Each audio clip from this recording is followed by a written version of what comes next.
sebagai menikah dengan anak-anak kecil ya. Jadi demi supaya membela nabinya ya, yang keberatan yang diarahkan kepada Muhammad, Donditan menggunakan jurus ngeles dengan mengarahkan bahwa tokoh-tokoh Alkitab juga demikian.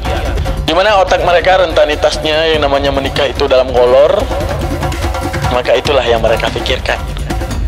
Karena kitabnya terbangun daripada narasi-narasi yang sifatnya kolor, ya makanya itu tadi misalnya gitu. Jadi jawabannya ya sekedar jawaban Kodondi udah bener. Kalau kamu jadikan ini masalah di dalam kitab Al-Quran, maka jadikan masalah juga yang ada di dalam kitab Bible. Oke, assalamualaikum warahmatullahi wabarakatuh. Kembali lagi bersama Almantik Reaction. Nah, kita coba saksikan video ini berisikan fitnahan dan wujud pembuktian terhadap kita ataupun kewajiban kita untuk membuktikan segala fitnahan daripada Andri Tunggal bahwa apa yang dia katakan hanyalah fitnah terhadap Rasulullah. Mari kita saksikan videonya, Teman-teman ya. Nah ini sih kok yang kan banyak banget umat-umat muslim yang nyerang Islam dari sisi Rasul Shallallahu Alaihi Wasallam itu menikahi Aisyah di waktu muda. Basi itu mah. Udah basi semua. Basi. Kita pakai yang pendekatan pertama aja dulu. Di kitab mereka ada nggak hal-hal yang seperti itu gitu? Oh nggak tahu, ada nggak? Ada banyak. Banyak. Banyak. Anaknya Nabi Yakub menikahi istrinya bernama Ribka ketika berusia berapa? Berapa? 3 tahun. Satu polemik yang mungkin akan dibahas oleh Andri Tunggal ya teman-teman ya, dalam versi yang udah basi. Itu aja dari dulu. Ya kan? Itu aja dulu dari dulu, nggak pernah ada habis-habisnya tentang pernikahan Rasulullah dengan Aisyah. Insya Allah dalam video ini akan kita ulas secara lengkap. Bagaimana sih tinjauan terhadap pernikahan tersebut? Oke. Sebocil banget itu ya, padahal ya. Ini satu Ishak nih, nikahi Ribka usia 3 tahun. 3 tahun. Ada lagi nanti cerita Raja Daud yang di kitabnya Kristen dan Yahudi itu berzina, menzinahi istri orang, binor. Sekarang yang kita permasalahkan adalah berapa umur Batseba itu pada saat berzina sama Daud. Nah itu. Tuh Nabi Daud kita difitnah lagi kan. Wajar kan Al-Quran turun. Al-Quran turun itu musaddiqan lima baina yadayhi katanya ya, membenarkan kitab-kitab yang pernah ada di tanganmu. Artinya di tangan-tangan mereka. Salah satunya esensial daripada Al-Quran datang dengan tujuan meluruskan bahwa Rasul-Rasul Allah tidak pernah difitnah layaknya apa yang mereka katakan. Misalnya Nabi Daud kita yang mulia, yang datang hanya untuk memberitahukan tentang Tuhannya, kemudian mereka dalam tangan jahil mereka, wala talbisul haqqa bil batila, wala talbisul haqqa bil batili wa antum ta'lamun, kata Allah. Mereka rentannya menutup kebenaran dengan kepalsuan dan memunculkan kepalsuan mengikuti hawa nafsu mereka, wa antum ta'lamun, padahal mereka mengetahui itu. Jadi itu adalah peringatan Allah terhadap kaum musyrikin di era Bani Israel yang kemudian menjadi penyesatan yang nyata di era sekarang, di mana mereka rentan lebih mengiyakan wujud-wujud sosok-sosok kriminalitas yang tersebut di dalam ajaran mereka ataupun di dalam Bible mereka. Padahal kalau mereka ingin memusatkan pikiran, mereka dapat melihat bahwa Al-Quran ini membela, menjadi klarifikasi akhir terhadap siapa mereka sebenarnya di balik segala fitnahan yang udah terjadi dan tercatatkan di dalam tangan-tangan jahil manusia melalui kitab suci mereka. Nah itu kan, jadi Batseba yang berzina sama Daud ini usianya kalau dihitung itu ketika berzina dengan Daud cuman baru usia 7-9 tahun. Oh emang? Gue punya hitungannya. Oh iya. Ketawanya Donditan dan mengatakan bahwa gua punya hitungannya, bahwa ternyata tokoh-tokoh di dalam Alkitab itu ya mungkin disebut sebagai menikah dengan anak-anak kecil ya. Jadi demi supaya membela nabinya ya, yang keberatan yang diarahkan kepada Muhammad, Donditan menggunakan jurus ngeles dengan mengarahkan bahwa tokoh-tokoh Alkitab juga demikian ya, menikahi anak kecil. Nah, teman-teman, orang-orang gak usah tokoh Alkitab, ke Tuhan di Alkitab aja, Yesus. Dia kan Tuhan. Ketika Yesus adalah Tuhan, Pasti Tuhan itu lengkap dengan kemahatauan. Saat Tuhan maha tahu, maka Tuhan juga paling tahu kapan dia harus muncul. Masalahnya, ketika Maria mengandung Yesus, Maria itu diperkirakan umur 12 sampai dengan 14. Masih bocil dong, masih anak-anak.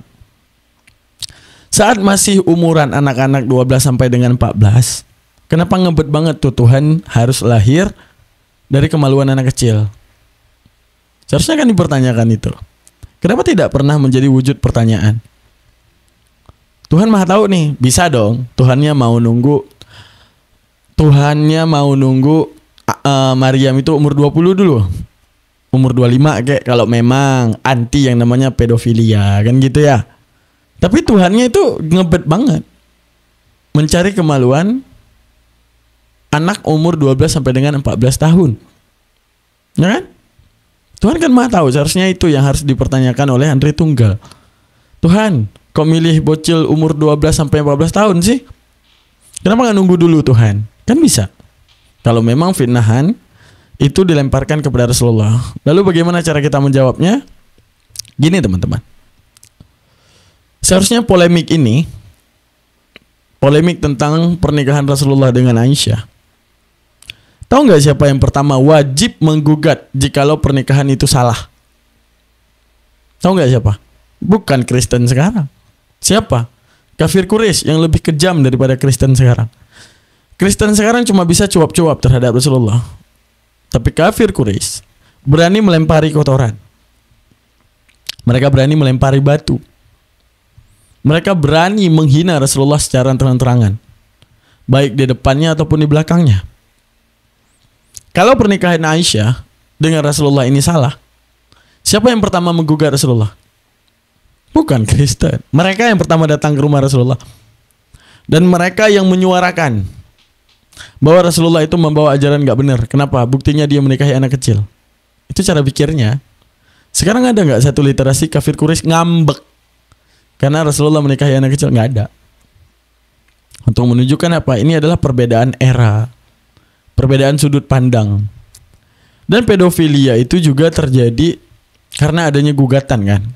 Misalnya pernikahan dengan anak kecil.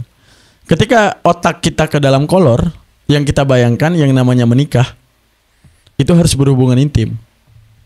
Ya kan? Akan tetapi kalau seandainya kita menikahi seseorang anak kecil, bukan dalam artian harus berintim dengannya. Apakah itu menjadi salah? Lalu bagaimana korelasinya dengan seorang anak angkat yang kita angkat? Pedofilia itu setelah digugat sehingga itu menjadi hukum moralitas yang salah ketika memusatkan otak kepada yang namanya intim. Maksudnya gimana? Yang namanya nikah pasti intim. Nah itu capek. Kalau seandainya jalur pikirnya seperti itu, maka otak kita tuh nggak pernah bersih daripada yang namanya intim, selangkangan. Kalau dalam Islam merunutkan hukum kenapa di dalam pernikahan itu tidak ada yang namanya syarat baligh. Boleh cari, boleh lihat. Nggak ada syarat baligh dalam menikah. Kenapa? Tidak ada syarat baligh dalam menikah karena ada satu relevansi nikah, yaitu untuk mengangkat anak. Hukumnya panjang, saya bahas singkat saja. Kalau kita adalah seseorang lelaki yang ingin mengangkat seorang anak yatim perempuan, ingat, anak angkat bukanlah anak kandung.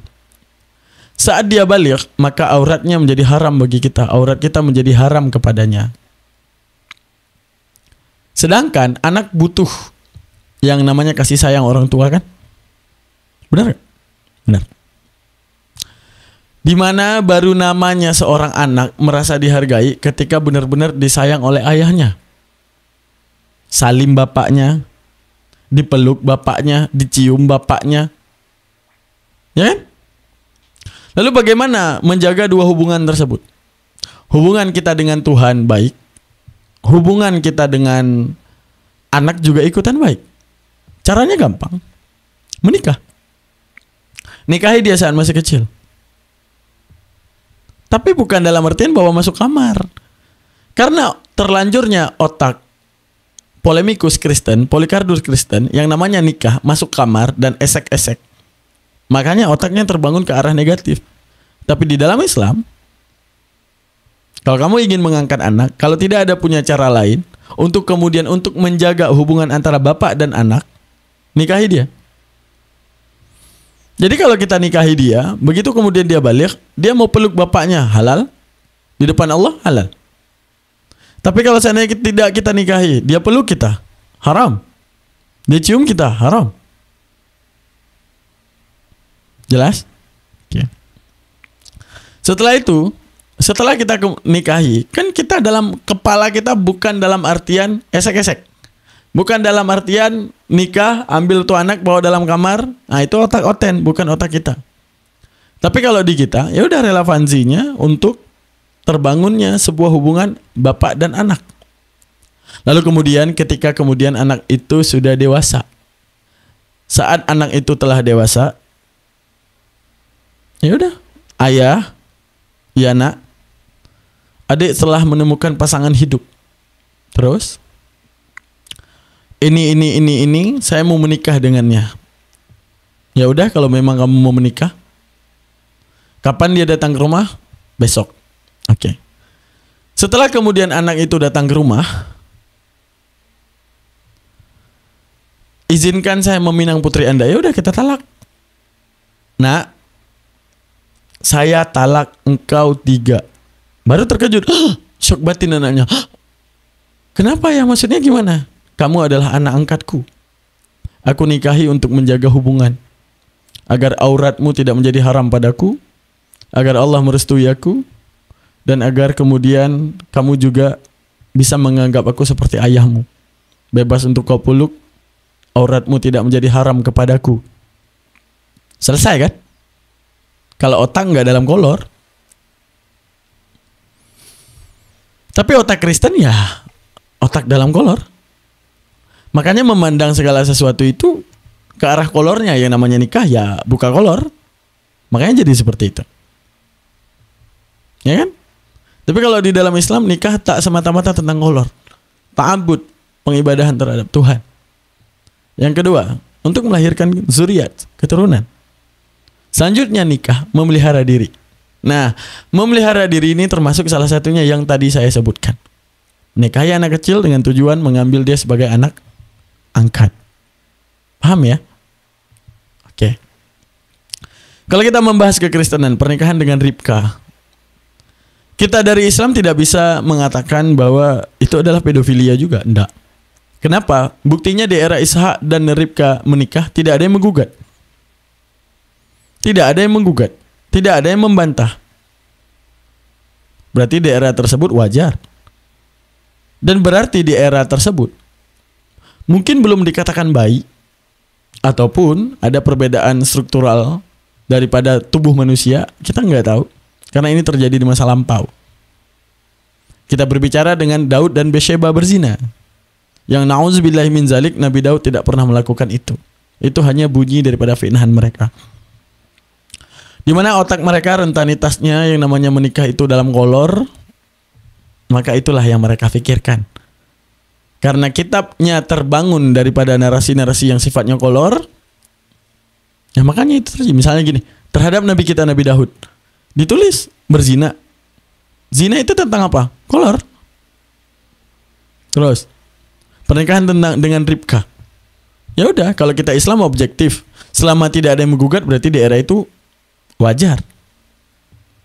Ya? Kecuali ada yang menggugat. Sekarang kita berbicara tentang hadis Rasulullah yang saat mengatakan Rasulullah menikahi Aisyah umur 6 dan kemudian bana biha. Bana itu kata-kata istirak. Bana itu artinya membangun. Yang kemudian terjemah menulisnya menyetubuhi. Karena pada matan lainnya ataupun pada konteks asli lainnya menulis dengan kata-kata yalubu. Apa itu yalubu? Hidup di dalam rumah, take in house kalau dalam bahasa Inggris. Coba lihat, arti hadis tersebut dalam bahasa Inggris justru terjemahannya lebih jitu. Apa? Take in house. Tidak mengatakan dengan kata-kata intim. Karena sifat daripada hadis itu ada 2. Ada yang namanya hadis maqal, ada yang namanya hadis ru'yah. Hadis ru'yah itu adalah hadis pandangan orang terhadap Rasulullah lalu mencatat. Misalnya Rasulullah melakukan apa, mereka mencatat, karena pekerjaan Rasulullah itu merupakan hadis juga. Mencatat Rasulullah ngapain, dan kemudian jadikan hukum, ataupun menjadikan info, ataupun khabari. Itu ru'yah. Sama seperti makal, kalau makal, itu adalah sesuatu yang keluar langsung daripada fatwa Rasulullah, ataupun mulutnya Rasulullah. Peninjauannya bagaimana Bang Daman? Misalnya saya berbicara. Saya berbicara nih. Itu namanya makal yang keluar dari mulut saya langsung. Orang melihat saya, oh Daman hari ini beli sayur. Itu namanya ru'yah. Sekarang logik nggak? Hadis tersebut bukan hadis yang makali daripada Rasulullah. Bukan hadis yang keluar dari mulut Rasulullah. Orang melihat Rasulullah. Mana bunyinya gini. Kalau makal, Rasulullah yang berbicara, aku menikahi Aisyah umur 6 dan aku bersetubuh dengannya umur 9. Kalau Rasulullah ngomong gitu. Masalahnya Rasulullah tidak pernah berbicara itu. Jadi sifat hadisnya, info tentang pernikahan Rasulullah dengan Aisyah itu sifatnya ru'yah. Karena bunyinya hadis seperti ini. Rasulullah menikahi Aisyah umur 6 dan hidup di dalam rumahnya umur 9. Dalam terjemahan ditulis dan mewatak ataupun mengintimnya umur 9. Catatan hadis. Kan tidak berkata bahwa berkatalah Rasulullah, bukan kan? Tapi penglihatan orang terhadap Rasulullah. Sekarang melihat pernikahan Aisyah dengan Rasulullah di umur 6 masih logik untuk diperlihatkan. Menyetubuhi? Pertanyaan kita, dari mana pencatat itu bisa melihat Rasulullah menyetubuhi Aisyah sehingga kemudian dicatatkan? Ya kan? Untuk menunjukkan apa? Bahwa ada kesalahan makna daripada terjemah. Di situ ada bana biha yalubu biha wa dakhala biha. Dakhala masuk ke dalam rumah. Matan hadisnya banyak. Ada yang mengatakan yalubu biha. Yalubu hidup dalam rumah. Oke? Berbaur dalam rumah, yalub. Ada matan yang mengatakan bana biha. Bana itu kata-kata istirak, yalubu kata-kata istirak. Bana artinya apa? Membangun. Mana contohnya? Buniyal Islam ala khamsin. Terbangunlah Islam itu di atas 5 perkara. Bunya diambil daripada kata bana. Menjadikan masdar bunyanun. Oke? Maka bagaimana kemudian bana itu bisa diartikan menyetubuhi? Nggak ada cara. Karena tidak mungkin. Orang yang mencatatkan hadis secara ru'yah dan melihat Rasulullah itu dalam keadaan melihat Rasulullah bersetubuh dan kemudian mencatat. Tapi kalau hidup di dalam rumah, mungkin untuk dicatatkan. Misalnya tetangganya melihat, oh Aisyah dinikahi umur 6, umur 9 hidup dalam rumah. Mungkin dipertontonkan dan dilihat, oh dicatat. Dakhala fiha, masuk dalam rumah, oh dia ada di dalam rumah itu, ditulis dengan matan dakhala. Yalubu, bercampur dalam rumah, artinya hidup barengan dalam rumah. Mungkin dicatat, tapi intim tidak mungkin. Masa Rasulullah buka pintu untuk menyetubuhi Aisyah agar kemudian orang yang mencatat hadis bisa menulis, ataupun orang yang melihat Rasulullah itu bisa menulis? Kan lucu. Jadi tinjauan hadis tersebut hanya kesalahan pada terjemahannya, di mana bana biha hidup dalam rumahnya. Oke? Kita berlandaskan cuma satu hal, teman-teman. La darara wa la dirara, kata Rasulullah. Jangan memudaratkan orang, jangan memudaratkan orang lain. Jadi artinya bahwa dalam Islam, kamu menikahi anak kecil pun ya boleh, dengan syarat jangan memudaratkan dia. Salah satunya apa? Misalnya anak kecil belum punya yang namanya kewajaran untuk diintim. Apabila kamu intimkan, maka kamu kena hukum dirara. Apa itu? Memudaratkan orang lain. Dan itu haram, dan itu dilaknat oleh Allah. Makanya tinjauan dalam Islam ini antara satu dengan satu itu berkaitan, dan kemudian kita bisa mengambil relevansi satu hukum. Makanya dikatakan Islam ini agama yang jelas. Ya. Jadi teman-teman kita Kristen, nikah itu tidak sebatas masuk kamar buka kolor, enggak. Cukuplah pikiran kalian seperti itu. Tapi Islam dibersihkan daripada hal-hal demikian. Kenapa kalian yang berpikiran buka kolor terus? Sedangkan kafir Quraisy yang rentan meludahi Rasulullah tidak pernah menggugat pernikahan Rasulullah dengan Aisyah. Berarti menunjukkan apa? Mereka menunjukkan pernikahan tersebut kepada hal yang wajar. Tapi kenapa menjadi tidak wajar di masa kalian? Karena otak kalian terbangun yang namanya nikah, buka celana, buka kolor. Itu alasannya. Kita lanjutkan ya. Seperti pesulap merah adalah orang-orang yang kemudian mudah sekali untuk teralihkan ya dari permasalahan sesungguhnya. Makanya kadang saya juga heran ya, pesulap merah kadang disebut sebagai seorang yang suka membongkar trik, tapi ternyata kali ini pesulap merah tidak dapat membongkar triknya Donditan. Kita akan bahas teman-teman, kita akan iris tipis-tipis sesudah yang berikut ini.